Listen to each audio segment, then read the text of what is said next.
नमस्कार, गुलमोहर किचनमध्ये आपलं स्वागत आहे। आज गणपती बाप्पांच्या प्रसादासाठी डाळ बनवायची आहे। तर हा जो डाळीचा प्रसाद आहे तो शक्यतो विसर्जनाच्या दिवशी करतात, पण मी हा आज बनवणार आहे। तर त्यासाठी इथे ही डाळ घेतलेली आहे। 1 वाटी डाळ भिजत घातलेली होती, रात्रीच भिजत घातलेली होती।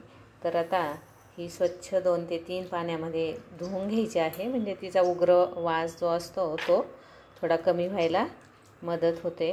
आता ही निथळण्यास ठेवून द्यायची आहे।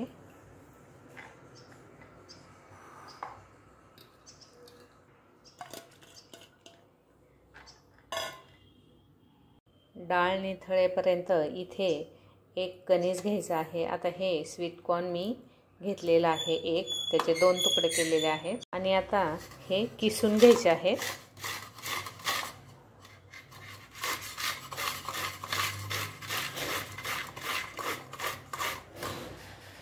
आता इथे 1 मका हा व्यवस्थित असा किसून झालेला आहे आणि इथे डाळ पण व्यवस्थित ही निथळून झालेली आहे। आता मिक्सरच्या भांड्यामध्ये चवीनुसार आलं घ्यायचं आहे आणि मी इथे हिरव्या मिरच्या वापरणार आहे। तर हिरव्या मिरच्या चवीनुसार घ्यायच्या आहेत, तुम्हाला जेवढं तिखट पाहिजे तेवढं, कारण स्वीट कॉर्न हा थोडासा गोड असल्यामुळे मी मिरच्या इथे 7 ते 8 वापरलेले आहेत। आणि आता यामध्ये थोडी थोडी करून ही डाळ प्लस मोडवर आपल्याला फिरवून घ्यायची आहे। थोडीशी जाडसर ही फिरवून घ्यायची आहे। हे पहा, याप्रमाणे डाळ ही जाडसर अशी फिरवून घ्यायची आहे। एखादी अर्धी डाळ राहिली तरी पण चालू शकतं।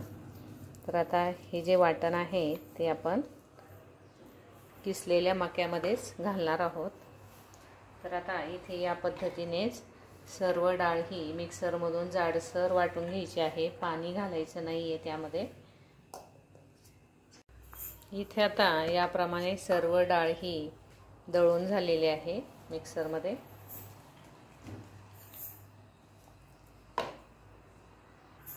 आता हे सर्व हाताने मिक्स करून घ्यायचं आहे, ही डाळ आणि किसलेली मका एकदम एकजीव करायचा आहे। याप्रमाणे सर्व डाळ आणि मका ही मिक्स करून झालेली आहे, इथे पाहू शकता तुम्ही।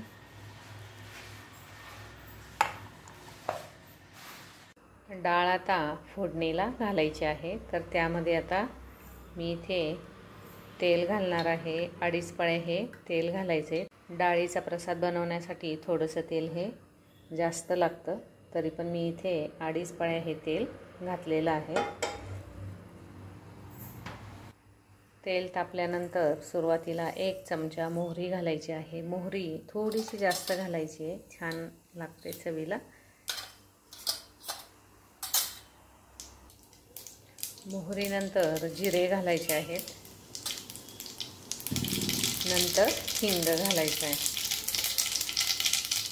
आणि त्यामध्ये आता कढीपत्ता घालायचा आहे।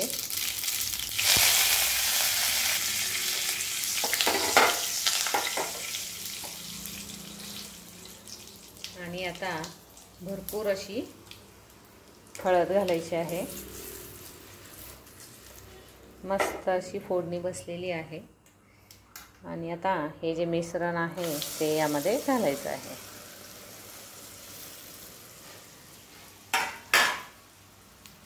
आता डाळ ही व्यवस्थित इथे परतून घ्यायची आहे, गॅस बारीक करायचा आहे। मस्त असा रंग दिसतोय।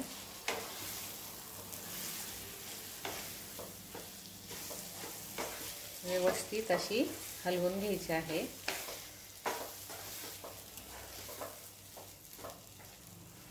आता त्यामध्ये चवीनुसार मीठ घालायचे।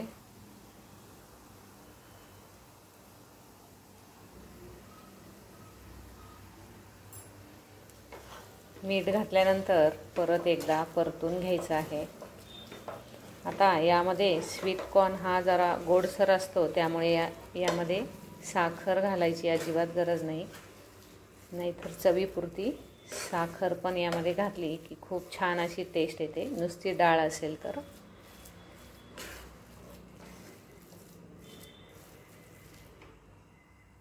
आता यामध्ये छान अशी हिरवीगार कोथिंबीर घालायची आहे.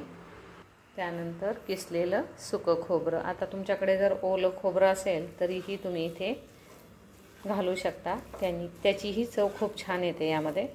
आता हे सर्व मिक्स करून घ्यायचे. इथे आता मंद गॅसवर 10 ते 15 मिनिट ही डाळ व्यवस्थित अशी शिजवून घ्यायची आहे आणि आधेमध्ये 1-2दा हलवून द्यायची आहे.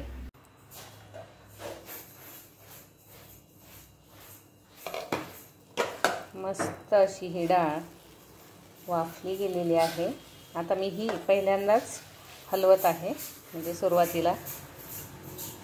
आता परत यावर झाकण ठेवायचं आहे आणि परत 1-2दा याच प्रकारे हलवून घ्यायचे आहे, म्हणजे डाळ ही व्यवस्थित शिजली जाते, पोटाला त्रास होत नाही. आणि मेन गोष्ट यामध्ये एक घालायची आहे, ती आता एक वाफ आल्यानंतर घालायची आहे. आता इथे 1 ते 2 वेळेस ही डाळ हलवून झालेली आहे आणि मस्त अशी मोकळी पण झालेली आहे. हे पहा, छान असा तिचा सुगंध सुटलेला आहे, खमंग असा. आणि ही आता व्यवस्थित अशी परत एकदा हलवून घ्यायची आहे.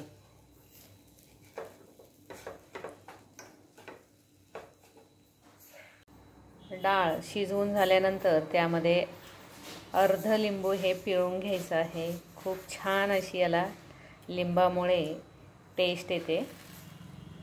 आणि परत एकदा फक्त परतवून घ्यायची आहे, म्हणजे हा लिंबाचा रस सगळ्या डाळीला लागला गेला पाहिजे.